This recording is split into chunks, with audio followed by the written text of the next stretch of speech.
मैंने तो तुमसे कोई सवाल नहीं किया सावत। आपकी आंखों ने तो किया। या पिया पिया उसका नाम सुनता हूं तो दिमाग खराब हो जाता है मेरा। एक बारी मिल जा। आपके सवाल का जवाब नहीं है मेरे पास पिया जी। ना उलझे इन अमीरों से।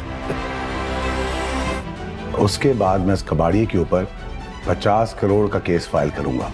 पिया ने खुद को कमरे में बंद कर लिया। मैंने आपसे पहले ही कहा था। क्या करूं? एक तरफ बाबा है और दूसरी तरफ एक मसलूम लड़की। करता है कि जान से मार दूं उसे मैं। अच्छी तरह याद कर ले।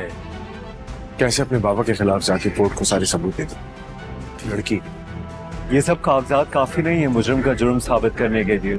कि कोई है जो हमारी मदद कर सकता है। शहरयार ने जो डिटेल्स भेजी हैं उससे कुछ नहीं होगा। पिया जी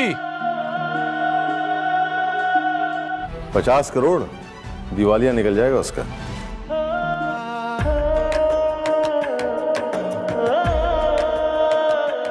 दाऊद का वकील उसे बताएगा कि वो पिया पर हर्जाने का केस दायर करने वाला है, क्योंकि कोर्ट में वो कोई भी सबूत पेश नहीं कर सकेंगे।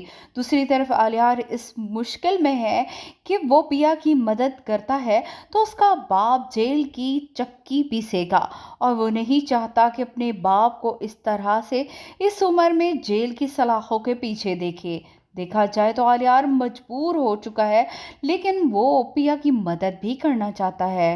उसकी माँ बारहा उसे मना कर चुकी है, मगर वो माँ का कहना भी नहीं मान रहा। दूसरी तरफ सांवल है जो कि पिया और उसके बाप से कह रहा है कोई तो ऐसा शख्स होगा जो उनकी मदद कर सकेगा या उनको कोई सबूत फराहम कर सकेगा।